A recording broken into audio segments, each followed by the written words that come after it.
Hola amigos del programa Chincha en la Historia. Me encuentro en el distrito de Alto Larán, ubicado en la provincia de Chincha, cerca de 100 metros sobre el nivel del mar.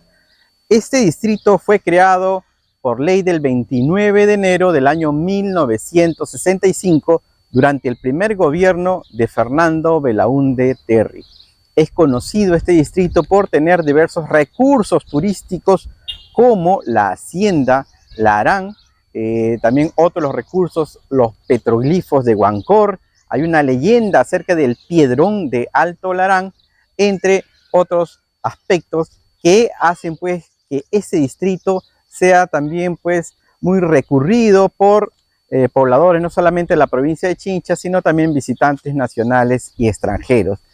En cuanto a la capilla que se encuentra a mi espalda, fue creado en el año 1945, en un primer momento una pequeña capilla de adobe y esterones, pero en el año 1954 esta capilla fue ampliada, puesto que los feligreses iban aumentando año tras año. Y es así como lo conocemos hasta la actualidad. Es la capilla Virgen del Carmen del distrito de Alto Larán. El día de hoy estaremos pues recorriendo algunos de estos lugares turísticos de Larán, como por ejemplo la hacienda, aquí también la plaza de armas, que justamente han colocado algunas especies de los petroglifos, algunas imágenes de los petroglifos de Huancor.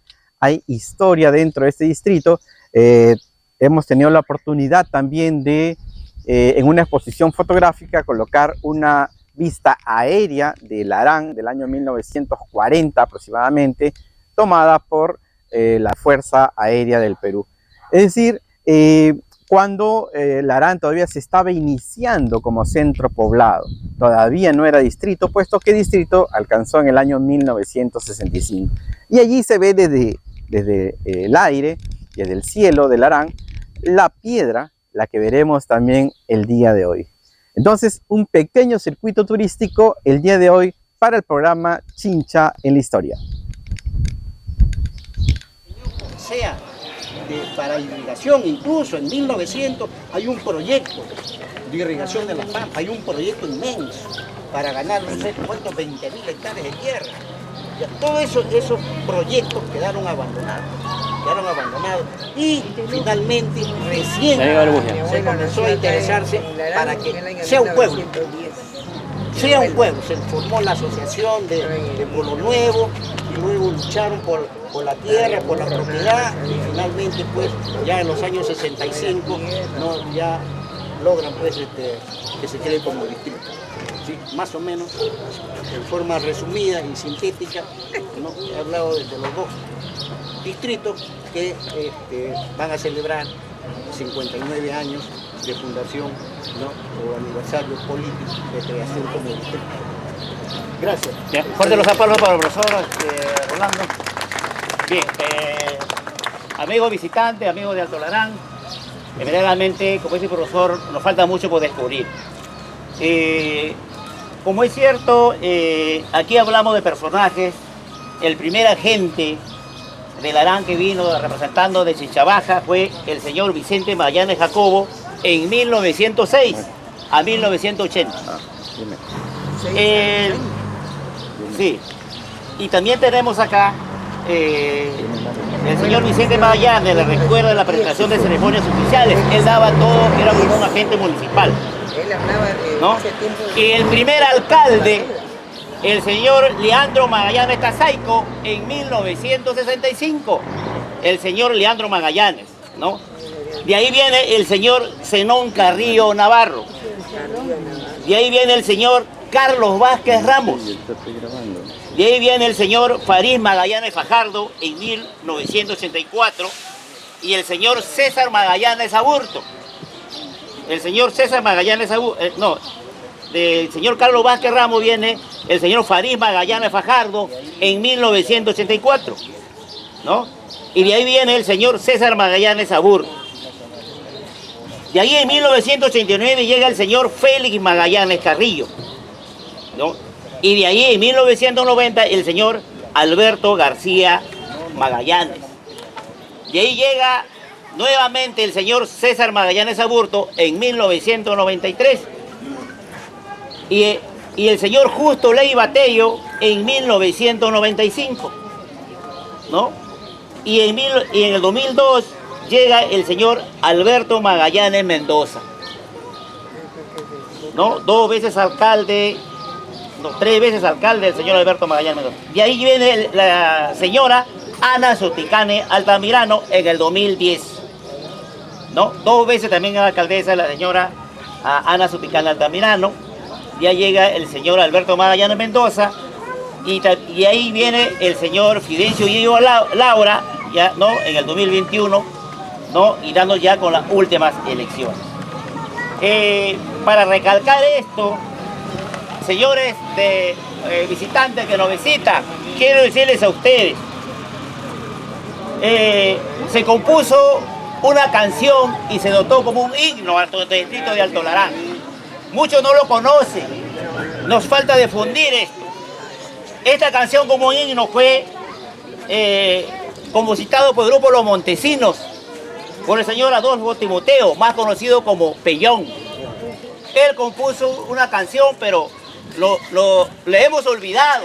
Eso tenemos que rescatar para que nuestro pueblo, nuestros jóvenes puedan querer, amar a nuestros distritos. Y todos nosotros, ¿por qué no? Yo no soy cantante, pero le voy a dar un pasaje de esta canción como un himno a nuestro distrito de Alto Larán. Y dice así: déjame que te cante a mi Larán querido, la tierra de los Vilca, de los Magallanes y de Don Román, también de los Aburtos, los Chávez y Carrillo, la Huaca de los Ramos, de la Vieja Hacienda, todo es mi Larán. Y de Pitín Segarra, y de Abelardo Carmona, la tierra del Inca como fiel testigo por siempre será. Desde la Calera, allá en Puerto Achuelo, cuando fluye el agua viniendo por Conta y pasa por Juncal, Guamapali riega, Machaca, Guampuyo, y hasta la Cuartilla florece, mi valle como bendición. Bravo. Y el pueblo se alegra, sonríe los niños, desde el barrio de San Luis con escucha que me dice, ¡arriba Lara! ¡Bravo, Larán, bravo, Larán, bravo, Larán! Un aplauso para nuestro distrito de Alto Larán. ¡Bravo, Larán! La tierra de Esto tienen que saber los jóvenes, que hay un...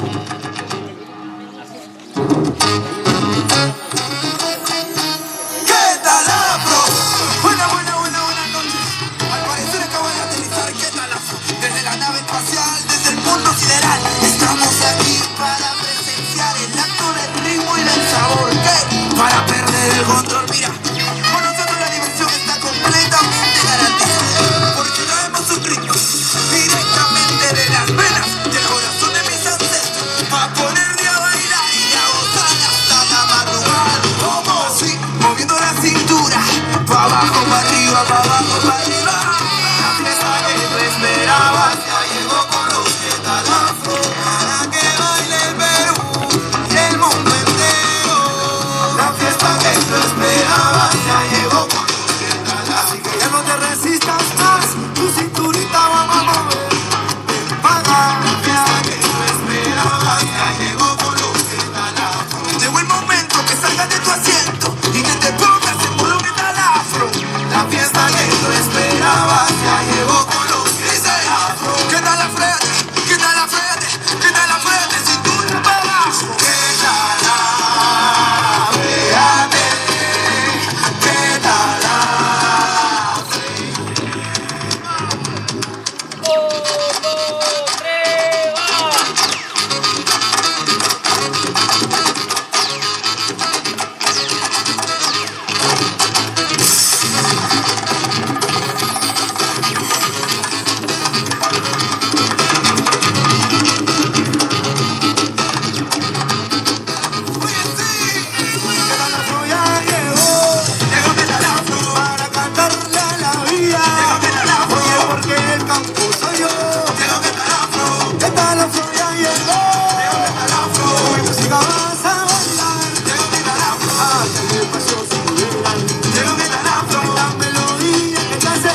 Les hablaba la historia de esta hacienda famosa, ¿no? La hacienda de Larán. A ver, un poquito para recalcarle, ¿no? Que esta hacienda fue construida a partir del año 1760, ¿ya? Es decir, en el siglo XVIII, y se concluye en 1790 aproximadamente. Su dueño, como sabemos, fue el coronel y comerciante limeño Claudio Fernández de Prada y Álvarez Carrera, quien invirtió una fuerte fortuna y tiempo en este proyecto. Señores visitantes, en esta hacienda Larán, mucho influyó la esclavitud, ¿no? Entonces, desde aquí se exportaba la caña de azúcar. Acá había un riel, un tren, que se llevaba los azúcar procesados para Tambo de Mora, al puerto de Tambo de Mora, de ahí lo exportaban, ¿no? Y para darle paso al profesor Rolando, para ir terminando, esta historia es amplio para que conozcan ustedes. Ustedes dirán, ¿por qué no se refacciona el interior? ¿Qué es lo que pasa? ¿Por qué no invierte? El Instituto Nacional de Cultura no quiere que toque ninguno de estos artesanía o arquitectura, ¿no? Porque tiene que ser la misma pintura que se ha elaborado o que se ha pintado. Y esta pintura no existe en el Perú, tiene que venir directamente de España, ¿no? Es por eso que no se puede invertir al interior de la arquitectura, ¿no? En que se refiere a este refaccionamiento. Cualquiera no puede meter la mano, tiene que ser un arqueólogo, un especialista en esto, ¿no? Es por eso que esta hacienda se encuentra así, pero la municipalidad hace toda de su parte para poder, ¿no?, mantenerlo, cuidarlo, ¿no? Porque lo ajeno se han llevado muchas reliquias de ahí, muchas imágenes, había más imágenes, se lo han llevado. Había imágenes. ¿No? Se lo han llevado, ¿no? Entonces, esa reliquia, ¿no?, que es arquitectura, solamente con Nación Colina y se puede hacer su refaccionamiento, ¿no? Y también en tiempo de la esclavitud hablamos de un deportista famoso que los jóvenes quizás no conocen. ¿Quién es? Habrá que, de repente, si está vivo, habrá que traerlo. Acá al frente ahí vivía el señor Pitín Segarra, chiquillo, jugaba descalzo su pelota por acá, porque mayormente la esclavitud se vivía por acá, ¿no? Acá vivía por el trabajo, por algodón, por la caña de azúcar, ¿no? Entonces ese es el panorama. Y ahí está la casa del patrón, que van a entrar también más ratito. Ahí es la casa donde vivía el patrón, el hacendado, el dueño que vivía ahí, ¿no? Y para ir terminando, acá en esta hacienda y en este libro que ustedes pueden adquirir con el señor Ñique Campos, acá vino a visitar uno de los héroes de la versión, José Abelardo Quiñones. Vino acá a visitar a Hacienda Larán. Acá en el libro recopilado esto. Entonces, para no perder más tiempo, señores, vamos a recibir con un fuerte aplauso a nuestro historiador, Rolando Pachas, que nos va a explicar mucho mejor de la Hacienda de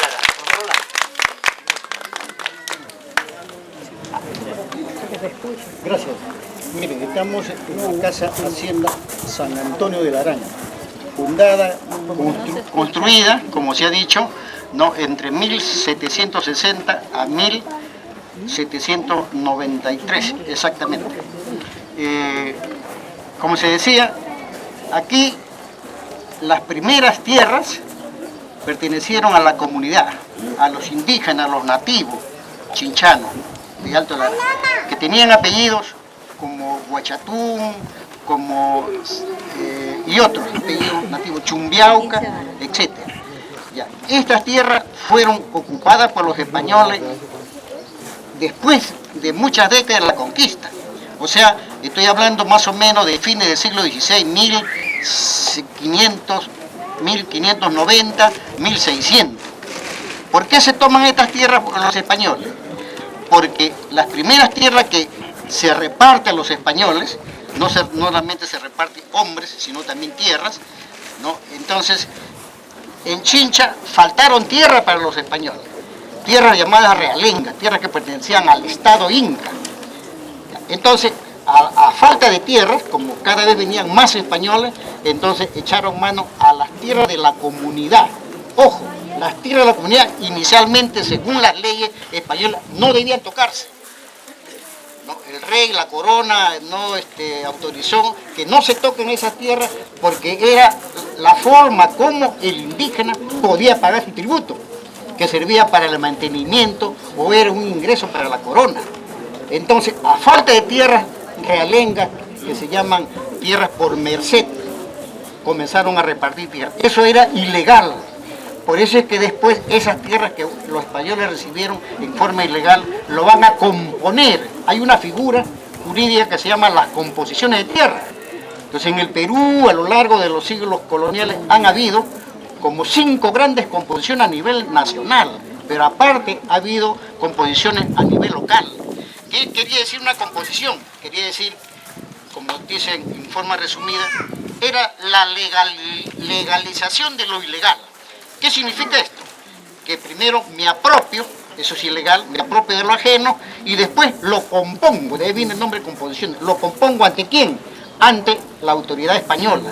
Entonces lo compongo pagando una suma de dinero insignificante, ¿no? Una especie de sacar licencia. Entonces la corona consiente eso, consiente y me da un título de propiedad. Entonces son las composiciones. Aquí en Larán, la última composición local que se hizo fue en el tiempo antes de la independencia, en 1814, cuando era dueño José Antonio Fernández Prada, cuando se apropia de las tierras limítrofes de la comunidad de Condorillo, unas tierras que eran de pasto, eran tierras de altura, de monte, etc. El hacendado pide a la autoridad que le den esa tierra por composición. ¿Qué cantidad de tierra era? 54 fanegadas. No eran pocos, 54 fanegadas. Hay un juicio, entonces, entre la comunidad de Condorillo y el hacendado de Larán, ¿no?, que dura entre 1814 a 1817. Al final, en el 17, la Real Audiencia falla, como siempre, a favor del hacendado. Entonces, la hacienda aumenta, crece. Esta hacienda llegó a tener más o menos unas 2000 fanegadas de tierra. No son hectáreas, las hectáreas son una unidad de extensión, no, más pequeña. Cada fanegada, 10.000 metros cuadrados exactamente, una fanegada son 30.000 metros cuadrados, más o menos. Entonces la hacienda crece. ¿Ya? Y luego, pues, cuando se adueñan los primeros españoles, ¿no?, hay nombres, ¿no?, son militares, ¿no?, como Francisco Bazán y el capitán Juan Araujo Pimentel, que estuvo en este lugar de La Calera. Luego se entrega tierra también a las órdenes religiosas. Usted sabe que las órdenes religiosas están acá presentes desde muy temprano. Son los dominicos, los grandes beneficiarios, ¿no?, que van a recibir tierra en calidad de donación. ¿Dónde? En Cali, en Larán y Yunga. El nombre de Larán aparece recién en el siglo XVIII. Anteriormente no se habla, no se emplea ese término de Larán. Larán aparece ahí como el pago de Larán. Y ustedes saben lo que es un pago, ¿no? Es una reunión de pequeños agricultores que riegan por una toma, etc. ¿Ya? Entonces, luego pasan por composición, solicita por la compra de tierra, ¿no?, el pago de Larán Juan Araujo Pimentel en 1642, la primera composición, siglo XVII. Luego, en 1730, los dominicos venden sus haciendas de Cali, Larán y Yunga por 2 vidas, que quiere decir enfiteusis. 2 vidas son 2 generaciones, ¿no? Entonces, digamos, 50 años por generación con más de 100 años, eso se llama enfiteusis, ¿no? A Manuela Oceda, esposa del general Juan Dávalos y Rivera, otro nombre de español, otro apellido español que ya lo encontramos en Larán. Y luego, ¿no?, Juan Dávalos y Rivera hereda las haciendas Cali, Larán y Yunga. Su hijo Tello Dávalos y Rivera Oceda, esposa de María Alberta Encalada Tello de Guzmán. Todos son apellidos españoles, pero también subsisten o coexisten, ¿no?, al mismo tiempo nombres de apellidos nativos como los Chumbiauca, Huachatún, etc., ¿no? Luego, en 1760, María Alberta Encalada vendió Cali, Larán y Yunga al capitán Claudio Fernández Prada. Recién aparece Claudio Fernández Prada, ¿no? O sea, uno puede ver la evolución de los propietarios, ¿no?, de la hacienda. Entonces, Fernández Prada es el que construye la hacienda, ¿no?, porque tenían una especie de rivalidad con los terratenientes, la margen derecha del río Chincha, que eran los jesuitas. Ojo, la hacienda Larán nunca perteneció a los jesuitas, pero yo he escuchado y he leído por ahí que hablan que esta hacienda Larán perteneció a los jesuitas. No, no es cierto. Por lo menos que yo sepa, documentalmente no lo conozco. San José, Larán sí pertenecieron a los jesuitas. Entonces hay una rivalidad entre un propietario, un hacendado civil y uno religioso. Los jesuitas, y ahí viene la leyenda, la mitología, que decían, porque habían escuchado a los jesuitas que acá Fernández Prada iba a construir una hacienda tan igual o mejor que la hacienda San José. Muchos conocerán la hacienda San José. Y decía, ¿la harán o no la harán? Si la harán o no la harán. Entonces de ahí viene, muchos dicen, no, la hacienda viene de ahí. No es cierto tampoco eso. Es una leyenda, es un mito no construido. Luego, como ya le dije, no, en el tiempo de 1760 1793 construye esta hacienda, construye el depósito que le he hablado, tiene los números de esclavos, etcétera, ¿no? Y luego las rancherías que daban al costado, etcétera, construye esta capilla, si no me equivoco, pues según el testamento de 1808, estaba anunciado en 27.000 pesos, si no me equivoco, ¿no?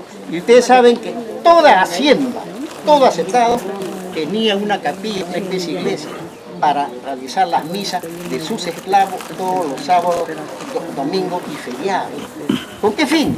Con el fin de que el esclavo no salga a la iglesia de la provincia, del pueblo, porque podía escaparse. O sea, la capilla era un medio de control, un medio de que el esclavo no huya. Entonces se aseguraba que el esclavo tenía que escuchar sus misas y contrataban pues un párroco. Todos los domingos feriados no contrataban para que le hagan misa. Entonces fue un papel importante socialmente la capilla, ¿no? Porque evita que el esclavo pues vaya al pueblo, ¿no?, y pueda ya no regresar. Entonces en toda hacienda ustedes encuentran una capilla. San José tiene también su capilla, San Rey también tiene su capilla ya también destruida. Y luego, José Antonio Fernández Prada, ya en el tiempo de la independencia, fue un papel muy importante. Los documentos de la colección documental de Perú, publicado en el tiempo de Velasco, 1971, 72, con motivo del sesquicentenario de la independencia de Perú, ¿no?, transcribió muchos documentos que tenían que ver sobre la independencia. Y yo tengo el orgullo de haber trabajado en la recolección o en la transcripción de esos documentos. Estamos hablando de 1971, cuando yo estaba terminando mis estudios de historia pura, y nuestros profesores, nuestros catedráticos, como había un proyecto a nivel nacional, nos contrataron, ¿no?, para que nosotros vayamos los archivos a copiar a mano, después entregarlo a máquina, todos esos documentos. Esos documentos han sido publicados en más de 100 volúmenes. Pues yo tengo conocimiento de esas cosas. Luego, Fernández Prada se observa a través de esos documentos que apoyó a San Martín, ¿no?, diferente a los hacendados de Carrillo de Albornoz, Fernando Carrillo de Albornoz, conde de Montemar y Monteblanco, de San José y San Rey. Ellos sí fueron opositores a San Martín. No, sobre eso también falta, creo, no profundizar. Luego, como le dije, por composición, en el año 1437 se hace dueño de tierras de la comunidad de Condorillo, a pesar de que presentaron testigos que esa tierra le pertenecía a la comunidad. Luego Fernández Prada, ¿no?, viaja a España, ¿no?, ya en el año 22, y queda arrendada su hacienda, ¿no? Hay un juicio entre familiares, finalmente, ¿no?, en el año 54, José Antonio Fernández Prada y pareja, ¿no?, con sus hijos se habían casado también con hacendada, recibe, esto es interesante, es importante, recibe vale de consolidación por la suma de 105.000 pesos. ¿Qué son los vales de consolidación? En el tiempo del primer gobierno de Ramón Castilla, en 1849. Se dan unos vales de consolidación. ¿Qué quiere decir vale de consolidación? Es el pago de una deuda interna, es decir, todo lo que apoyaron o se adhirieron a San Martín durante la independencia, el gobierno le reconoce un pago. Y le paga a muchos hacendados en el Perú, ¿no? Le paga una cantidad de 100.000 pesos. A Fernández Prada le correspondió 105.000 pesos. 105.000 pesos, de los cuales recibió 60.000 al contado y convirtió en deuda externa 45.000. Convierte en 45.000 porque muchos de esos vales fueron fraguados, engañaron al Estado, plata del Estado, que era producto de la venta del guano. En ese periodo, pues, el Estado recibió mucho dinero por concepto de la venta del guano en el mundo. El guano era muy importante en los años 40, hasta los años antes de la guerra con Chile. Entonces, esa plata que entró fácilmente al Estado, al gobierno, fácilmente también salió para pagar a los que, entre comillas, habían apoyado a San Martín. Esos son los vales de consolidación. Luego, también reciben los hacendados por la ley de manumisión de esclavos. En el año 54, también durante la Revolución de Castilla. Entonces, Castilla ordena que a todos los esclavos se le dé libertad, pero el Estado le pagaba al dueño más o menos un promedio de 300 esclavos, de 300 pesos por cada esclavo. Imagínense cuántos fueron manumitidos. Manumitidos fueron, los oficiales, las datos oficiales señalan 25.000. Pero realmente los que han estudiado la esclavitud a fondo señalan que en el Perú en los años 54 apenas habían 17.000 esclavos. Por lo tanto, el Estado ha debido de pagar por 17.000 y no por 25.000. Estamos hablando del periodo de la Revolución de Castilla en el año 54. Entonces, es el Estado el que paga la libertad. ¿Ya? Y cada dueño, pues, a un esclavo lo tenía pues, como 8 años, 10 años, y luego lo vendía. Pero, ¿un esclavo cuánto costaba? Costaba 500 pesos. Promedio, un esclavo fornido, un esclavo no en edad laboral, ¿no? Digamos 18 a 50 años, ¿no? Sano, entonces costaba 500 pesos. ¿Cuánto, en qué tiempo el que compraba un esclavo recuperaba sus 500 pesos? Haciendo trabajar medianamente en 3 años, 4 años. Según los esclavistas, o sea, los que estudian la esclavitud, los que han estudiado la esclavitud, como Aguirre, por ejemplo, y hay muchos estudiosos de la esclavitud, entonces dicen en 3 años, 4. Pero este dueño lo tenía por 10 años. Por lo tanto, se había repagado, ¿no?, lo que había invertido sus 500 y después todo era ganancia. Y ahora le cae una nueva cantidad de dinero. Le cae, en este caso, a los Pradas, ¿no? ¿Cuánto era? Le dan, en ese tiempo ya tenía 286 esclavos. En el año 55 tenía 286 esclavos y recibe, por estos 286, recibe 85.950 pesos. Sumando como 200.000 pesos recibió los dueños de Larán, que le sirvió para pagar su deuda, porque después de la independencia hay una crisis económica, una crisis social, los centros productivos son destruidos, etc. Es cierto, hay una crisis. Por lo tanto, muchos hacendados como el Larán pedían plata. ¿A quiénes? Pedían préstamos a los comerciantes guaneros que estaban en Lima. Y aquí se nota que varios apellidos limeños, como González, por ejemplo, Candamo, ¿no?, le prestan plata, ¿no?, con intereses que no son capitalizables. Aquí hay que conocer un poco de economía política. No son capitalizables, simplemente se sumaban los intereses anuales, pero no aumentaba el capital de deuda. Entonces, le sirvió ese dinero, le sirvió para pagar las deudas que tenía a esos comerciantes guaneros, a esos comerciantes que monopolizaban la explotación guanera. Luego, ¿no? Muerto José Antonio Fernández Prada, ¿no? Que no deja hijos, ¿no? Lo asume Vasco Fernández Prada, ¿no? Propietario, ¿no? Viuda, después la viuda de Carrillo, los Carrillo de Albornoz, descendientes, ¿no? Después un italiano, Pedro Brignole, que aquí es muy inventado en Chincha, Pedro Brignole, ¿no? Que estuvo también en Pisco, ¿no? Como un gran comerciante, etcétera, ¿no? Él es dueño en el año 1915 y comenzó a cultivar uvas, y aquí en algún momento produjo vinos, pero desapareció por la competencia de los vineros, los bodegueros que estaban en Chincha Alta, ¿no? En Sunampe, en Los Soprados, etc. Y después ya en 1937 pasa a la negociación Malpartida.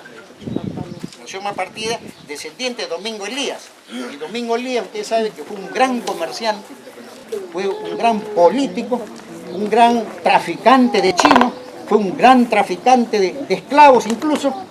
Durante los años 40 del siglo XIX, ¿no? Este Malpartida es descendiente de Domingo Elías.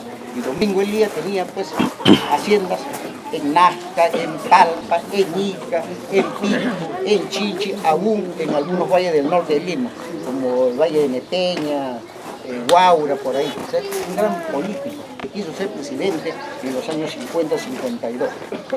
Luego, en 1969, pertenecía a Pesquiera Carrillo, ¿no? Que tenía tierras, ¿no? En Larán, Guamampalli, la negociación Malpartida, ¿no? Navarro, Ibil, etc. En Pisco era dueño de Santa Rosa de Caucato. Y luego, en 1972, es intervenida por reforma agraria. Esto fue intervenido por reforma agraria. Y aquí quiero hacer hincapié. Todas las haciendas que fueron intervenidas por reforma agraria, las casas de hacienda quedaron así en este estado.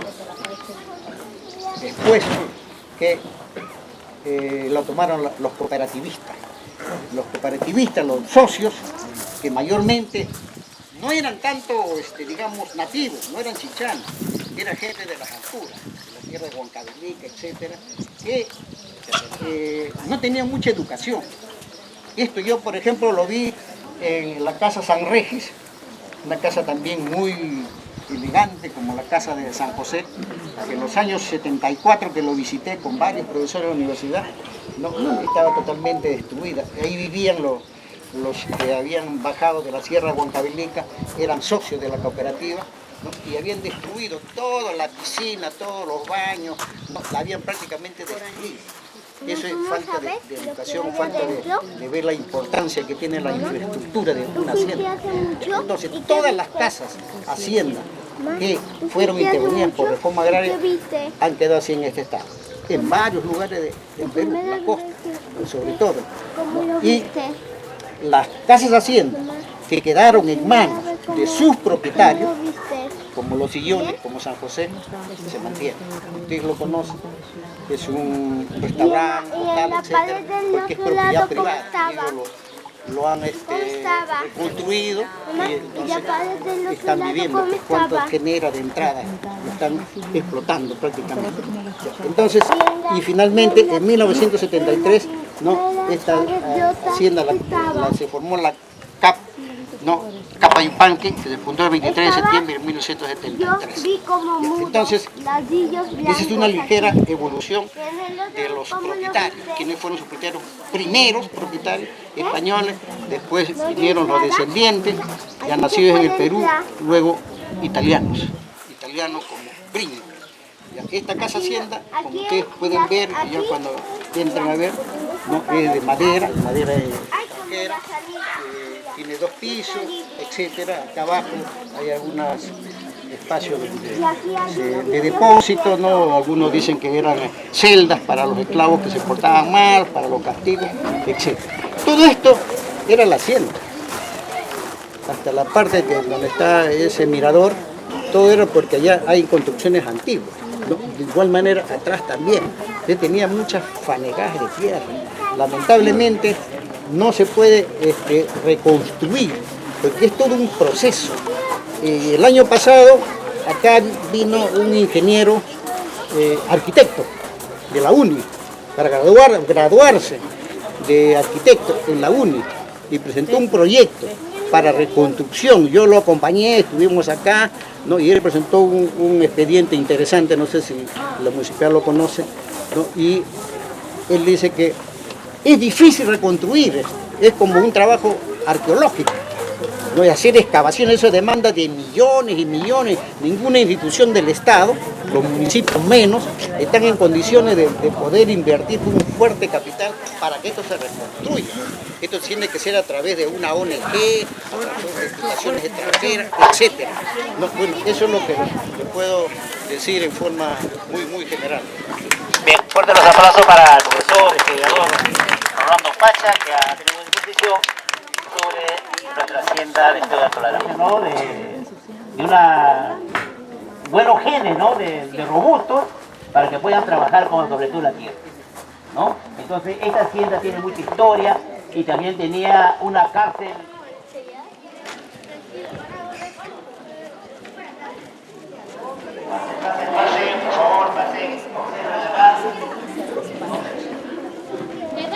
Arquitectura española, ¿ya? Todo español, ¿ya? Todo español, todo español. La hostia, ¿no? La misa. Aquí la misa mayormente cuando vemos, ¿no? El cura se para, ¿no? Al frente de usted, pero acá no. Acá todo era mirando al altar, ¿no? No se hacía la misa que el cura no se ponía al frente, no, sino que todo era mirando al altar. Todos hacían esta misa acá, su ceremonia, lo que tenían que hacer, ¿no? Claro, así como estábamos, así decían. Claro, era muy diferente, todo era mirando al altar, ¿no? Entonces, esta famosa hacienda, esta iglesia, ¿no? Está mucho por reconstruir, ¿no? Así, arquitectura española, ¿no? Pintura española única. No hay, a lo largo del año, ya más de 100 tantos años, casi la pintura sigue casi intacta, mira. No se ha deteriorado la pintura, ¿no? Entonces, como ustedes pueden apreciar, ¿no? Hay diferentes imágenes, había.